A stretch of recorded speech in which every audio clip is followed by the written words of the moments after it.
If porn were harmless, you wouldn't feel trapped by it. Let me be direct with you. The reason you keep relapsing is not because you're weak. It's because your brain has been chemically conditioned to crave novelty at a level real life can't compete with. Every time you scroll, click, and escalate, your brain releases a surge of dopamine far beyond what it was designed to handle. And your brain adapts. It protects itself by reducing dopamine sensitivity. This is called downregulation. The result? Normal life feels boring. Motivation drops. Focus collapses.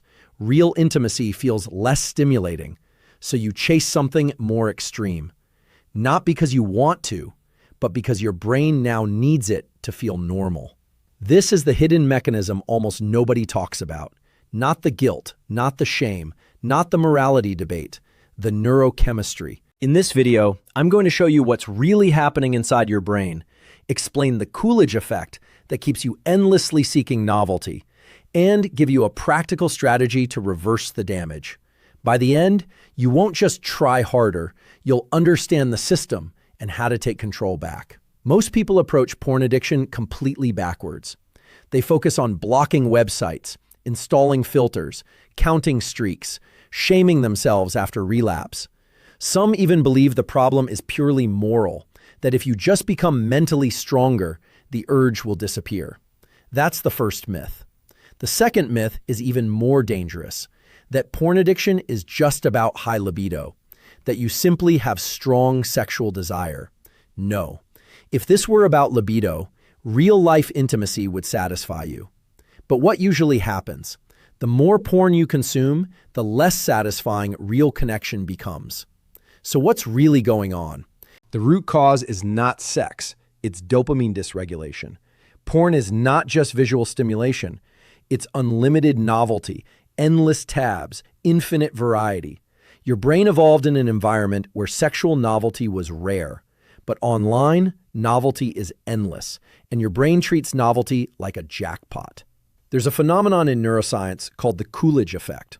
It describes how males of many species show renewed sexual interest when presented with a new partner, even if they were previously uninterested. Novelty reactivates dopamine. Porn hijacks this mechanism. Every new video, every new face, every escalation, each one spikes dopamine again, not because it's meaningful, but because it's new. Over time, your brain adapts to these repeated high spikes. It protects itself by reducing dopamine receptor sensitivity. This is called downregulation. And here's the critical part most people don't understand. When dopamine receptors decrease, it doesn't just affect porn. It affects everything. Motivation drops. Focus weakens. Energy feels lower. Small tasks feel overwhelming. Activities that once felt enjoyable now feel flat. You're not just craving porn, you're craving stimulation because your baseline dopamine has fallen. So you go back to the strongest stimulus available. That's why quitting feels impossible after a few days. It's not just habit, it's neuroadaptation. Mainstream advice often treats the symptom, the behavior, without addressing the underlying dopamine imbalance. That's like trying to stop a fever without treating the infection causing it. Until you reset your dopamine system, you will rely on willpower, and willpower always runs out. This is not about shame, it's about biology. And the good news? The same brain that adapted to high stimulation can adapt back.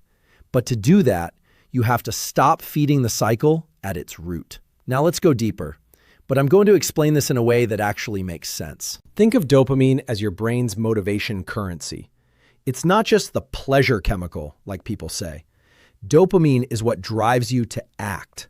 It's what makes you pursue goals, feel excited about progress, and experience anticipation. Here's the key. Dopamine is more about wanting than liking. When you watch porn, your brain releases a sharp spike of dopamine, not because you're forming a meaningful bond, not because you're achieving something real, but because your brain interprets sexual novelty as a massive evolutionary reward. In ancestral environments, sexual opportunity was rare and valuable. So the brain evolved to strongly reward novelty in mating contexts. That's survival programming. Now imagine what happens when you introduce infinite novelty. Every scroll, every click, every new category, every escalation. Each new stimulus creates another dopamine spike. But your brain cannot stay in a constant state of high stimulation, so it compensates. This is where downregulation happens. When dopamine spikes repeatedly at unnatural levels, your brain reduces the number or sensitivity of dopamine receptors. It's a protective mechanism. Think of it like lowering the volume because the music is too loud. At first, you don't notice it, but gradually baseline dopamine activity drops. And this is the part people miss. After a spike, dopamine doesn't just return to normal. It dips below baseline temporarily. The bigger the spike, the bigger the crash. So if you repeatedly spike dopamine with porn, you repeatedly crash afterward. Over time, your normal baseline shifts lower. Now regular activities, studying, working, exercising, even socializing, don't produce enough dopamine to feel engaging. They feel dull, effort feels heavier, focus becomes harder, you feel restless and unmotivated. That's not laziness, that's neurochemical imbalance. There's another layer here, conditioning. Your brain starts associating boredom, stress, or loneliness with the fastest available dopamine solution, porn. Neural pathways strengthen. The cue, stress, becomes wired to the behavior, watching, because it reliably produces a spike. The more this loop repeats, the more automatic it becomes. And remember the Coolidge effect from earlier? Novelty reactivates dopamine. So over time, your brain doesn't just want stimulation, it wants new stimulation. This is why escalation happens. Content that once felt intense becomes normal, then boring. So you seek something stronger. It's not because your morality changed. It's because your reward system adapted. Here's the hopeful part. Neuroplasticity works both ways. If repeated high stimulation lowers your baseline, repeated low stimulation can raise it back. When you remove artificial dopamine spikes, your brain initially feels worse. Motivation drops further, cravings increase. This is withdrawal, not weakness. But if you stay consistent, dopamine receptors gradually resensitize. Baseline levels stabilize. Natural rewards begin to feel meaningful again. Real conversation feels engaging. Exercise feels satisfying. Progress feels motivating. Your brain recalibrates. And once you understand this mechanism, you stop fighting yourself emotionally and start working with your biology instead of against it. Now we move from theory to execution. If the root problem is dopamine dysregulation, then the solution is not try harder. The solution is systematic dopamine recalibration. Here's how you do it. Number 1, eliminate artificial superstimuli completely. Not reduce, not only on weekends. Eliminate. Your brain cannot resensitize if you keep spiking it. That means no porn, no edging, no constant sexual scrolling. Every exposure reactivates the novelty loop and delays recovery. You are not suppressing desire. You are allowing receptors to recover. Number 2, remove environmental triggers. Your brain is cue-driven. If your bed, your bathroom, or late-night phone use are linked to relapse, change the pattern. Charge your phone outside the bedroom. Use website blockers. Avoid being alone with devices during vulnerable hours. Make relapse inconvenient. Willpower is unreliable. Environment design is powerful. Number 3, embrace strategic boredom. This is the step most people skip. When you remove high dopamine spikes, you will feel bored, restless, flat. That's not failure, that's recalibration. Do not immediately replace porn with endless YouTube, gaming, or junk food. That defeats the purpose. Allow your brain to experience low stimulation. Sit with it. Walk without headphones. Do simple tasks without constant input. Boredom is the bridge back to baseline. Number 4, prioritize sleep like it's non-negotiable.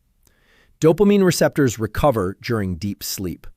Chronic sleep deprivation worsens impulsivity and reduces prefrontal cortex control. 7 to 9 hours, consistent schedule, dark room, no screens before bed.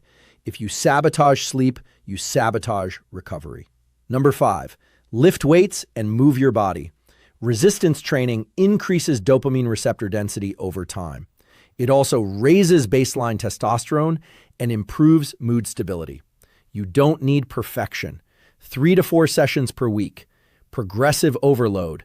Consistency over intensity. Movement restores neurochemistry faster than motivation ever will. Number 6, stabilize blood sugar. High sugar, ultra-processed foods create rapid dopamine fluctuations and energy crashes. Focus on protein, healthy fats, micronutrients like zinc and magnesium. Stable blood sugar supports stable dopamine signaling. Number 7, replace the cue behavior loop. When stress hits, you need a new automatic response. Cold shower, push-ups, walk outside, breath work, journal. It doesn't matter which one. It matters that you interrupt the old pathway and reinforce a new one. Over weeks, neural wiring shifts. This is not instant. Expect 30 to 60 days of recalibration. The first 2 weeks are the hardest, but if you commit to the process instead of chasing streaks, your baseline will rise, motivation will return, and urges will lose intensity. You don't fight cravings forever. You outgrow them. Now, here's something most people don't realize. Porn addiction and dopamine dysregulation don't just affect cravings. They directly impact your testosterone levels, motivation, and even erectile performance over time. If you truly want to understand how this connects to your energy, confidence, and masculinity, you need to watch the next video. And if you haven't seen my video about how dopamine affects testosterone and erectile dysfunction, I've placed that video right here. Check it out.